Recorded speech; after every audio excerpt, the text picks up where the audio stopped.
Hello friends, once again welcome back. So आज के इस वीडियो में हम रेस्पिरेटरी सिस्टम के बारे में डिस्कस करेंगे जो आपके एग्ज़ाम के पॉइंट ऑफ व्यू से मोस्ट इम्पॉर्टेंट है। ठीक है, तो चलिए वीडियो को स्टार्ट करते हैं बिना टाइम वेस्ट किए और देख लेते हैं कि रेस्पिरेटरी सिस्टम अर्थात श्वसन तंत्र किसे कहते हैं। ठीक है, अगर आप हमारे चैनल पर नए हैं तो वीडियो को लाइक करना और चैनल को सब्सक्राइब करना बिल्कुल भी मत भूलिएगा। अगर वीडियो पसंद आए तो लाइक करना बिल्कुल भी मत भूलिएगा। ठीक है, तो चलिए वीडियो को स्टार्ट करते हैं बिना टाइम वेस्ट किए और देख लेते हैं कि रेस्पिरेटरी सिस्टम किसे कहते हैं। ठीक है, तो चलिए देख लेते हैं। ठीक है, सबसे पहले समझ लेते हैं कि रेस्पिरेशन किसे कहते हैं। ठीक है, श्वसन किसे कहते हैं। तो सांस लेने की क्रिया को, ठीक है, सांस लेने की क्रिया को श्वसन कहते हैं। ठीक है, सांस लेने और छोड़ने की क्रिया को क्या कहते हैं, रेस्पिरेशन अर्थात श्वसन कहते हैं। यहाँ पे आप देख सकते हैं कि दिया है कि सांस लेने की क्रिया को ही क्या कहते हैं, श्वसन कहते हैं। सांस लेने की क्रिया क्या कहते हैं, श्वसन कहते हैं। ये कितने प्रकार के होते हैं, तो यह 2 प्रकार के होते हैं। कितने प्रकार के, तो 2 प्रकार के। पहला है बाह्य श्वसन और दूसरा है आंतरिक श्वसन। ठीक है, पहला है बाह्य श्वसन, दूसरा है आंतरिक श्वसन। बाह्य श्वसन किसे कहते हैं, तो जो श्वसन मतलब वह सांस जो फेफड़ा तक होता है। ठीक है, जो श्वसन फेफड़े तक जाके समाप्त हो जाता है उसे बाह्य श्वसन कहते हैं। ठीक है, किसे बाह्य श्वसन कहते हैं, तो जो श्वसन फेफड़े तक होता है उसे बाह्य श्वसन कहते हैं। ठीक है, जैसे नॉर्मल हम लोग जो सांस लेते हैं उसको क्या कह सकते हैं, श्वसन कहते हैं। ठीक है, जो हम सांस लेते हैं और छोड़ते हैं उसको श्वसन कहते हैं। ठीक है, और जो फेफड़े से हमारे सांस को हेमोग्लोबिन ले जाके माइटोकांड्रिया को दे देता है और उसमें जो रेस्पिरेशन का कोशिकाओं में रेस्पिरेशन का जो काम होता है उसको आंतरिक श्वसन कहा जाता है। क्या कहा जाता है, आंतरिक श्वसन। कोशिकाओं में जो श्वसन का कार्य होता है फेफड़े के बाद जब इस ऑक्सीजन को हमारा ब्लड ले जाता है तो क्या करता है, ये सेल्स में माइटोकांड्रिया को दे देता है। ठीक है, और वहाँ पे इसके फलस्वरूप एटीपी वगैरह बनते हैं और एटीपी के फलस्वरूप 38 एटीपी मिलकर ऐसे ग्लूकोज का निर्माण करते हैं। ठीक है, कितने एटीपी, तो 38 एटीपी मिलते हैं तो ग्लूकोज के एक कण को बनाते हैं जो सेल्स में कुछ ऐसे कह सकते हैं कि जब हवा ऑक्सीजन आपके सेल्स में जाता है तो वह आंतरिक श्वसन का कार्य कहा जाता है। ठीक है, आप समझ गए होंगे। एक बार और समझा देते हैं।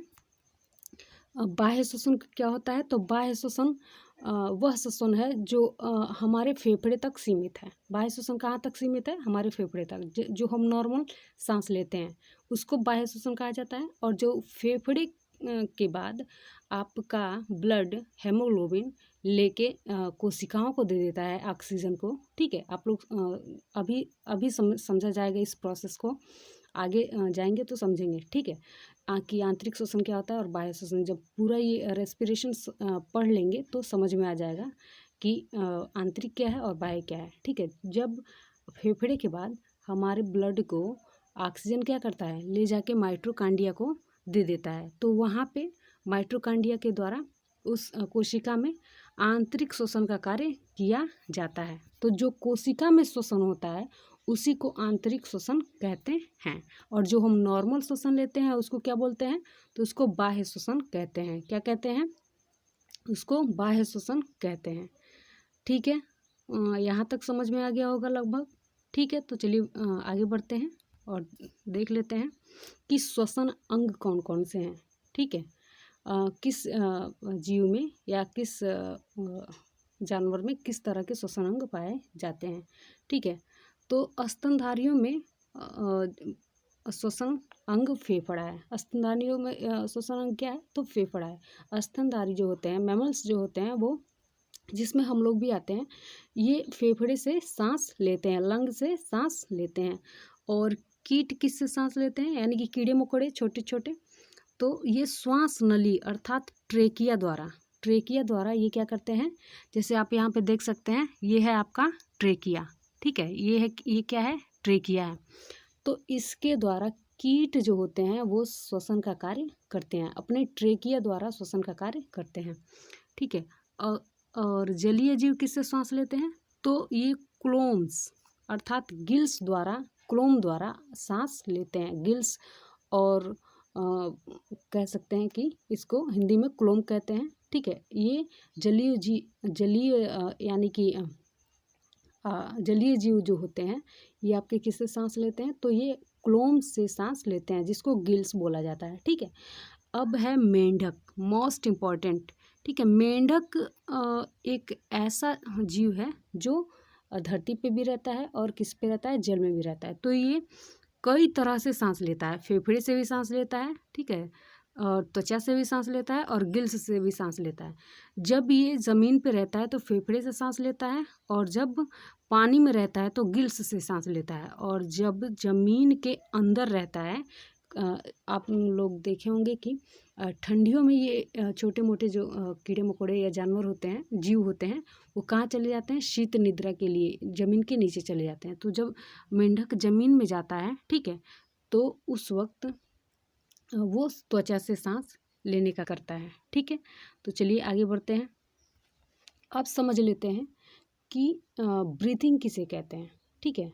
ब्रीदिंग का मतलब श्वास, ठीक है। ये क्या होता है, तो ये दो तरह के होते हैं। कितने तरह के, तो दो तरह के, निःश्वसन और निःश्वसन, ठीक है। निःश्वसन और निःश्वसन। निःश्वसन को इंस्पिरेशन कहते हैं, इंस्पायरेशन, और निःश्वसन को एक्सपायरेशन बोलते हैं, ठीक है। निःश्वसन का मतलब होता है सांस को अंदर लेना, सांस को अंदर लेना, ठीक है। सांस को अंदर लेना क्या कहलाता है, निःश्वसन, और सांस को छोड़ना, बाहर छोड़ना, निःश्वसन कहलाता है, एक्सपायरेशन कहलाता है, ठीक है। समझ में आ गया। सांस को अंदर लेने की क्रिया को, जब हम सांस लेते हैं तो सांस को अंदर लेते हैं और बाहर छोड़ते हैं, ठीक है, ऐसा ही होता है ना। तो जो अंदर लेने की क्रिया होती है उसको निःश्वसन अर्थात इंस्पायरेशन बोलते हैं, और जब हम सांस को बाहर छोड़ते हैं, बाहर रिलीज करते हैं कार्बन डाइऑक्साइड के फॉर्म में, तो उसको निःश्वसन यानी कि एक्सपायरेशन बोला जाता है, ठीक है। तो देख लेते हैं कि सांस में हम कौन कौन से तत्वों को हवा के माध्यम से लेते हैं, ठीक है। तो हम नाइट्रोजन को और कितने परसेंट लेते हैं, तो नाइट्रोजन को कितने परसेंट लेते हैं सांस में, निःश्वसन में हम नाइट्रोजन को 78% नाइट्रोजन हमारे निःश्वसन में रहता है, और ऑक्सीजन कितना रहता है, तो 21%, ठीक है। और कार्बन डाइऑक्साइड कितना रहता है, तो 0.03% रहता है, ठीक है। ये जब हम निःश्वसन का कार्य करते हैं, सांस लेते हैं, तो इतना जो परसेंटेज होता है ये, ठीक है, ये सब हमारे निःश्वसन के द्वारा लिया जाता है। और जब हम एक्सपायरेशन करते हैं यानी कि सांस को छोड़ते हैं, तो उसमें आपका 78% नाइट्रोजन बाहर निकल जाता है, और ऑक्सीजन 70% बाहर निकलता है। 21% लेते हैं, और क्या होता है 17% बाहर किया जाता है, और यहाँ पे 0.03% लिया जाता है, और 4% कार्बन डाइऑक्साइड क्या होता है, छोड़ा जाता है, ठीक है, एक्सपायरेशन के माध्यम से, निःश्वसन के माध्यम से, ठीक है। आई होप समझ में आ गया होगा आप लोगों को। तो चलिए आगे बढ़ते हैं। अब देख लेते हैं इंसान में, मतलब हम लोगों में श्वसन मार्ग, ठीक है, रेस्पिरेशन मार्ग देख लेते हैं कि कहाँ कहाँ से होकर सांस लिया जाता है और वो कहाँ कहाँ होके जाता है। तो सबसे पहले सांस नासा छिद्र से हमारे नासा का पार्ट पे आता है, ठीक है। ये नासा छिद्र का मतलब जो हमारे नाक में 2 छेद हैं, इसी को नासा छिद्र कहा जाता है, ठीक है। और उसके बाद ये कुछ दूरी तक हमारा नाक फैला है, तो नासा का पार्ट है। अभी इसको हम फिगर के माध्यम से भी पूरा इसका ओवरव्यू देखेंगे और इजी एक्सप्लेनेशन में इसको समझेंगे, ठीक है। उसके बाद है आपका ग्रसनी, ठीक है, फायरिंग्स। उसके बाद है स्वर तंत्र, लैरिंग्स, ठीक है। उसके बाद है श्वास नली, ट्रेकिया से कौन सांस लेते हैं, तो ट्रेकिया से आपके कीट पतंग सांस लेते हैं, यानी कि छोटे मोटे जो कीड़े मकोड़े हैं वो ट्रेकिया से सांस लेते हैं, जैसे मच्छर भी हो गया, ठीक है, चींटियाँ हैं, और भी छोटे मोटे जीव हैं। और यहाँ पे देख लीजिए ब्रोनकाई, उसके बाद श्वास नली के बाद ब्रोंकाई आता है, ब्रोंकियोलस आता है, अल्वेओली आता है, ठीक है। उसके बाद ब्लड है, सेल है। इन सारे अंगों को एक एक करके हम लोग डिस्कस करेंगे, ठीक है। तो चलिए सबसे पहले देख लेते हैं। ठीक है, सबसे पहले हम जानेंगे कि नासा छिद्र क्या होता है। नासा छिद्र यहाँ पे आप लोग देख सकते हैं फिगर के माध्यम से कि ठीक है, इन छेदों को, ये जो होल दिख रहे हैं, इन्हीं को नासा छिद्र कहा जाता है। इनको क्या कहा जाता है? नासा छिद्र। तो इसमें छोटे छोटे आपके बाल होते हैं जो क्या करते हैं? धूल के कणों को चिपका लेते हैं। क्या करते हैं? जैसे ही हम लोग सांस लेते हैं तो सांस के माध्यम से बहुत छोटे छोटे पैथोजन्स जो हवा में मिले रहते हैं वो हमारे नाक में चले जाते हैं, ठीक है। तो नाक में इस आपके नासा छिद्र में छोटे छोटे बाल होते हैं जो उनको क्या करते हैं? रोक के रख लेते हैं और हवा को स्वच्छ करके अंदर भेज देते हैं। तो ये सांस उसके बाद कहाँ पर जाता है? तो ये सांस जब ये नासा छिद्र से होके नासा कपाट पे जाता है। कहाँ जाता है? नासा कपाट पे। इसको नासा कपाट बोलते हैं। ये क्या है? नासा कपाट है। ये नासा कपाट का एरिया है। क्या है? नासा कपाट का, ठीक है। नासा, ये है आपका नासा कपाट, ठीक। अब सांस यहाँ से होके ये यहाँ पे जाके जाता है, ठीक है।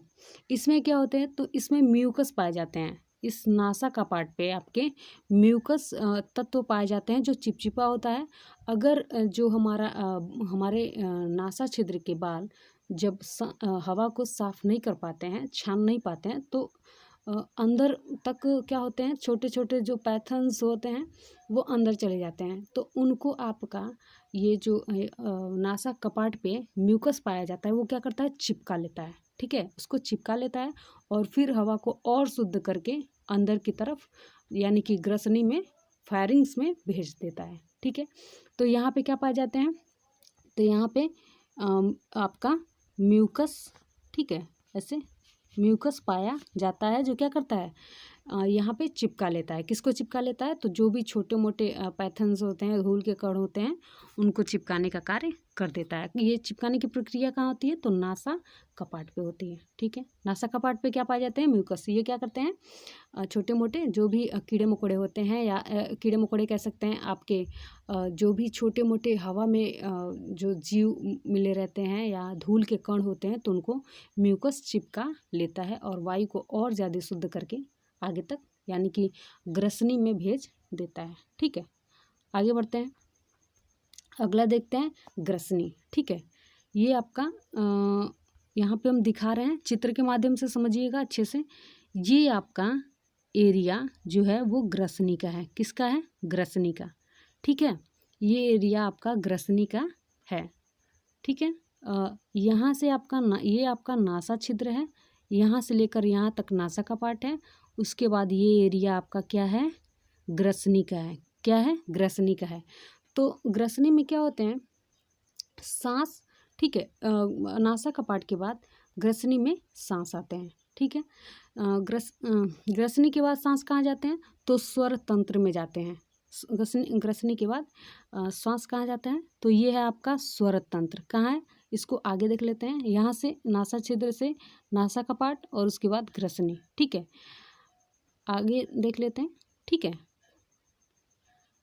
ये है आपका स्वर तंत्र। यहाँ से जो भी हम बोलते हैं तो वो साउंड निकलता है, ठीक है।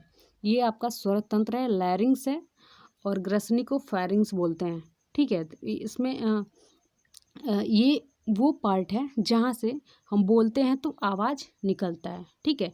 इसके बाद सांस कहाँ चला जाता है? तो सांस इसके बाद आपके श्वास नली में चला जाता है। कहाँ चला जाता है? श्वास नली में। अब आ जाते हैं श्वास नली के तरफ। ये है आपका श्वास नली, ट्रेकिया, जिसको क्या बोलते हैं? ट्रेकिया बोलते हैं। इस श्वास नली को क्या बोलते हैं? ट्रेकिया बोलते हैं। क्या बोलते हैं? ट्रेकिया, ठीक है। इस पे ये जो सी आकार का ये ऐसे ऐसे करके बना है, ये आपका कार्टिलेज का होता है जो ट्रेकिया को एक शेप प्रदान करता है, ठीक है, ताकि ये ट्रेकिया पिचके नहीं, ठीक है। ये कार्टिलेज का बना होता है जो ट्रेकिया को राउंड शेप देता है, ठीक है, गोलाकार शेप देता है, जिससे अगर शायद ये ट्रेकिया ना होता, ट्रेकिया पे ये कार्टिलेज सी शेप का ना होता तो पिचक जाता, तो इसलिए उस पर सी शेप का कार्टिलेज पाया जाता है जो श्वास नली को चिपकने नहीं देता है, ठीक है। आगे देखते हैं। इसके बाद क्या आता है, श्वास नली के बाद अब ट्रेकिया को समझ गए हैं, ठीक है। ये ट्रेकिया का जो फ्रंट का पार्ट होता है वो है, और जो पीछे का, ठीक है, जो बैक पार्ट होता है वो है, ठीक है। ये इंटीरियर व्यू है, यहाँ पे आप देख सकते हैं, ठीक है। ये इंटीरियर व्यू है और ये पोस्टीरियर व्यू है, ठीक है। यानी कि ये आगे का पार्ट है और ये पीछे का पार्ट है। इसको क्या बोला जाता है, तो ट्रेकिया बोला जाता है, ठीक है। यहाँ से अब सांस होके आपके, यहाँ से अब जब ये देखिए, ये यहाँ पे मैं फिर से समझा रही हूँ, ये आपका क्या है, ट्रेकिया है। यहाँ पे सी शब्द का आप लोग देखे होंगे कि कार्टिलेज लगा हुआ है, ठीक है। तो अब इसके बाद आपका जो श्वसन जो श्वास होता है, एक मिनट, हाँ, आपका जो श्वास नली के बाद सांस आपका अल्वेओली में यानी कि वायु कोष्ठक में पहुंचता है, ठीक है। किसके बाद, श्वास नली के बाद आपका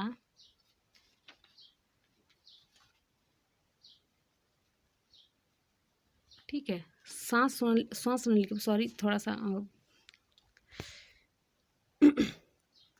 ठीक है। श्वास नली के बाद आपका श्वास आपके इस ब्रोनकाई में पहुंचता है। कहाँ पहुंचता है, इसको ब्रोनकाई बोलते हैं, मतलब इसी के माध्यम से ब्रोनकाई में पहुंचता है। ये तो आपका एल्वेओली है, ठीक है। हम मेन इसी को पढ़ेंगे, ये हम बता दे रहे हैं कि ये ब्रोनकाई क्या होता है। तो ये पार्ट जो होता है, ये जो पार्ट होता है इसको ब्रोनकाई बोलते हैं। और जब ब्रोनकाई कई छोटे छोटे पार्टों में डिवाइड हो जाता है तो इसको ब्रोनकियोलस बोलते हैं। और इस ब्रोनकियोलस के मुंह पे एक ऐसे ऐसे करके गुच्छे पाए जाते हैं, जिसका स्ट्रक्चर आप यहाँ पे देख सकते हैं, ठीक है। यहाँ पे देख सकते हैं, ये ब्रोनकियोलस के मुंह पे ऐसे गुच्छे पाए जाते हैं, जो क्या करते हैं, ये गुच्छे क्या करते हैं, आपके वायु को, ठीक है, जो भी आप श्वास लेते हैं, ठीक है, उसको ऑक्सीजन में बदलते हैं। और जो भी कार्बन डाइऑक्साइड होता है, जैसे सांस आता है उसी तरह कार्बन डाइऑक्साइड को इसके माध्यम से रिलीज करने का भी काम किया जाता है, ठीक है। और यहीं से इसी अल्वियोली से यानी कि वायु कोष्ठक से आपका हेमोग्लोबिन, आपका कौन, तो आपका हेमोग्लोबिन यहाँ से क्या करता है, सांस को ले जाके, यानी कि किसको ले जाके, तो ऑक्सीजन को ले जाके सेल्स के माइटोकॉन्ड्रिया दे देता है, जिससे आंतरिक श्वसन का कार्य किया जाता है, ठीक है। देखिए यहाँ पे फिर से मैं समझा दे रही हूँ, यहाँ पे ब्लड है, इसके बाद वो कहाँ जाता है, ऑक्सीजन कहाँ जाता है, अल्वेओली के बाद ऑक्सीजन कहाँ जाता है, तो ब्लड में जाता है। कहाँ जाता है, यहाँ पे थोड़ा सा हम जूम कर दे रहे हैं। ऑक्सीजन के बाद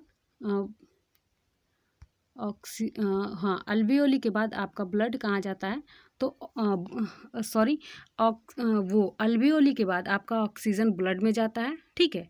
उसके बाद से वो ऑक्सीजन ब्लड क्या करता है, ले जाके सेल्स को दे देता है। उसके बाद सेल्स क्या करता है, माइटोकॉन्ड्रिया को, ठीक है, माइटोकॉन्ड्रिया को देने का कार्य करता है।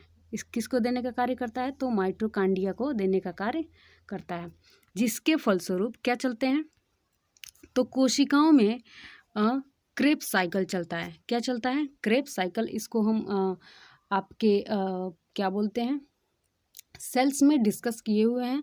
अगर आप लोगों को ये क्रेब्स साइकिल जानना है, ठीक है, तो सेल्स वाले पार्ट को, वीडियो को आप देख सकते हैं, ठीक है। तो क्रेब्स साइकिल किसके वजह से, तो जब हमारा हेमोग्लोबिन माइटोकॉन्ड्रिया को ऑक्सीजन ले जाके देता है, तो उसको क्या बोलते हैं, आंतरिक श्वसन कहते हैं, ठीक है। जब कोशिकाओं में श्वसन का कार्य होता है तो उसको आंतरिक श्वसन कहते हैं। तो ये क्या करता है, जब ऑक्सीजन माइटोकॉन्ड्रिया में जाता है तो उसमें एक क्रेब्स साइकिल चलता है, ठीक है, जिसके फलस्वरूप क्या बनते हैं, तो एटीपी बनते हैं। एटीपी का फुल फॉर्म क्या होता है, एडिनोसाइन ट्राई फास्फेट, ठीक है, एडिनोसाइन ट्राई फास्फेट, ये आपके एटीपी का फुल फॉर्म है।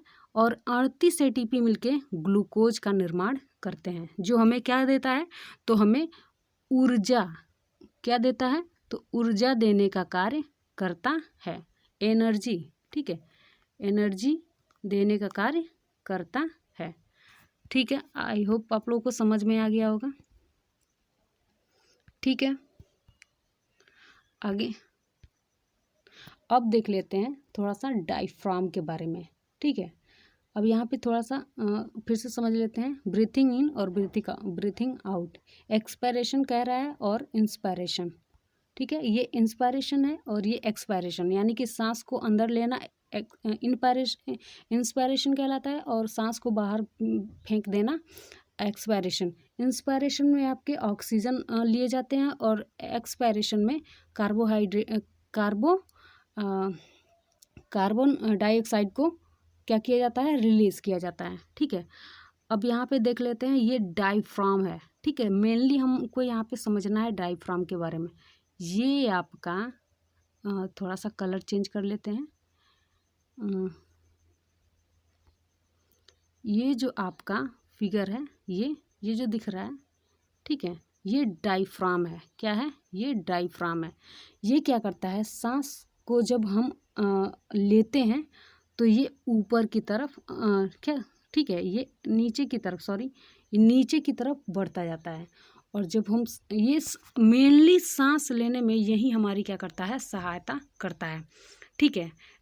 ये फेफड़े की या लंग्स की मांसपेशियां इतनी मजबूत नहीं होती हैं कि सांस को अंदर ले सकें और सांस को बाहर छोड़ सकें, तो ये डायफ्राम सांस को अंदर लेने में और सांस को बाहर लेने में मदद करता है। जब हम सांस को खींचते हैं तो डायफ्राम नीचे की तरफ चला जाता है, और जब हम सांस छोड़ते हैं तो फिर से डायफ्राम क्या होता है, ऊपर की तरफ चला जाता है। आप इसको प्रैक्टिकली करके देख सकते हैं, ठीक है। तो ये डायफ्राम का काम क्या होता है, सांस को अंदर की तरफ खींचने में मदद करना और सांस को बाहर की तरफ छोड़ने में मदद करना, ठीक है। अब कुछ इम्पॉर्टेंट पॉइंट है जिनको देख लेते हैं। ये आपके एग्जाम में अक्सर पूछे जाते हैं कि मनुष्य एक बार में कितनी बार सांस लेता है, तो मनुष्य एक बार में 15 से 18 बार सांस लेता है।